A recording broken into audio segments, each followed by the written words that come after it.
Hello, The Zone. This is Willy. Hello. Alice. Hey, how you doing, man? Hey, it's Willie Tyler in Billings, Montana. How are you? You must be cold up there, huh? It is. It's not bad. We're like 30 degrees today. Oh, it's springtime then. Yeah, golf course is I live still in coming. Arizona where if it's under 70, we're cold. Yeah, right.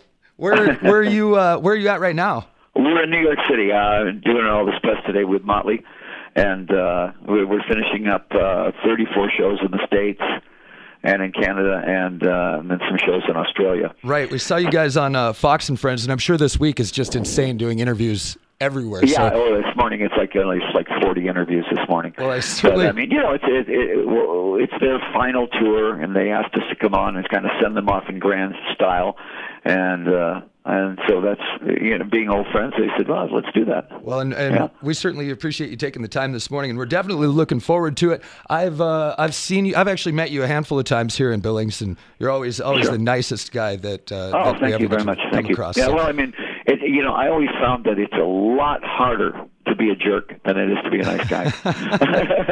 That makes sense. So they just asked you. They just decided that they're going to hang up the ropes, and they said, "Hey, Alice, you want to do the honor?" Yeah, that's pretty much what it was. We've been friends for 34 years, and it's one of those things where the two shows are so good together. You put my show and their show together, and you don't give the audience a chance to get their breath. I mean, it's exhausting to the audience because there's no let up. Right. I mean, our show is done, and then they come on and do their show, and it's truly hard rock at its best. Man, the last time I got to see you was the Alberta Bear Theater here in town, and I had front row balcony seats, and I had two of them to myself, so I could just kind of stretch out. And it was almost like being at my own Alice Cooper show. It was just that's great. awesome. And we actually, as many arenas as we do, and in outdoor shows, and football stadiums, whatever it is, I still really like doing theaters. It's sort of like our show fits into one of the old theaters so well that it's made for that. Everybody has a good seat. Everybody can see all the special effects. Everybody can see, the emotional part of it, the scary parts, the funny parts, everything. Whereas you get into a great big arena, and you can do that too because you have the big screens and everything. But I've always liked the intimacy of a theater show. Right. Well, we're looking forward to the huge show. Is there anything new that's going to be on the stage? I mean, we're expecting the guillotine and the straitjacket and the snakes. Oh yeah, I mean this is full out Alice Cooper show. The best band I've ever worked with. I mean, this band that I've got is just. I mean, they are. The great thing for me is I never have to worry about the show being dead on because they are. Who's playing guitar? Nita? Nita Strauss on guitar, Man, Brian Roxy on guitar, and Tommy Henriksen on guitar. What's it like to have like the hottest chick ever playing guitar for you? Well, before that I had Orianthi. Yes, I know it exactly. Which was like, I mean, she's an amazing guitar player. She's a full-out blues guitar player. She's great. And then when she started doing her own album, we knew that she was going to do her own album. I decided with the Motley tour, let's get somebody that shreds. Yeah. And so Nita was the one she came in and played, and we went, yep, that's our girl. Of course, the crew hanging it up after 34 years. You've been doing this for like 50 years, right? Yeah, oh yeah. And I understand. As a band, staying together for 34 years is not easy to do. Right. I mean, the Stones have stayed together, this version of the Stones, the original guys.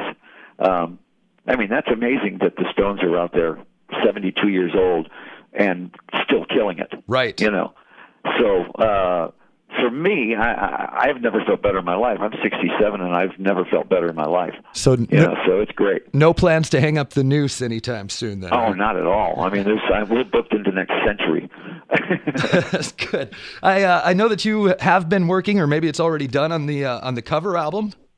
Yeah, that's coming out this year. Okay. And it's been done now for a couple months. Basically, an ode to all my dead drunk friends. Right. I heard that. And all the guys I used to drink with. And I said, well, if I'm going to do a covers album, let's do one that's specific. Let's not just do any song. Let's cover the guys that we used to drink with that aren't with us anymore. So Well, and that's what a lot of people might not know. You started out early enough, and you moved to L.A. in the late '60s, and you hung out with just about everybody under the sun.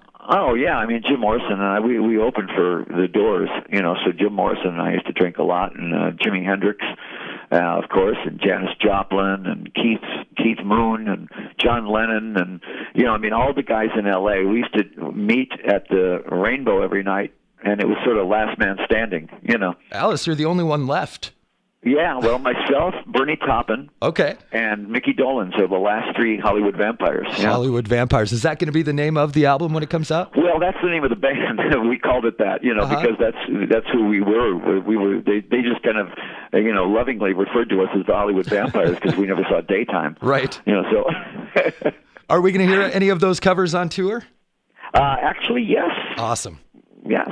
In our longer version show, we do 4 covers in the show.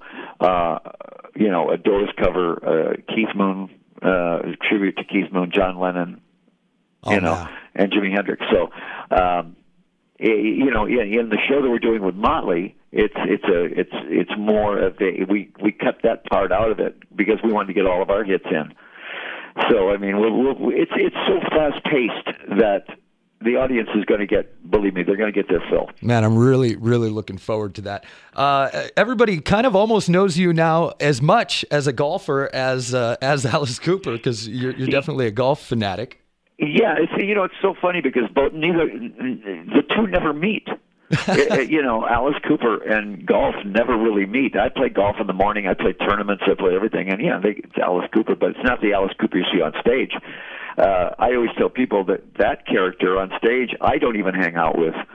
I mean, he's only alive for 90 minutes up there, and then I don't know where he goes after that. It's very much a Jekyll and Hyde kind of thing. Yeah, absolutely. It just so happens that Dr. Jekyll likes to play golf. Well, I actually live out at the Yellowstone Country Club, and I know the last time you were here, you were golfing out there just across the street from my house. Well, it's so funny because you dress golf in the morning, and then that night you're just totally opposite of that. Yeah, right? When I'm on stage, I never even think about golf. When I'm on the golf course, I never think about Alice Cooper. So I can divorce each one. There you go. Well, and you're going to be lucky enough when you're here that it's going to be July, so you'll have.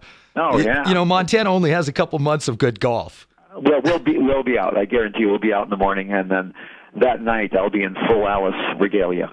Man, we are absolutely looking forward to it. Alice Cooper, thank you so much for taking the time with me this morning, and we will see you in July. All right, man. Thank you. Bye-bye.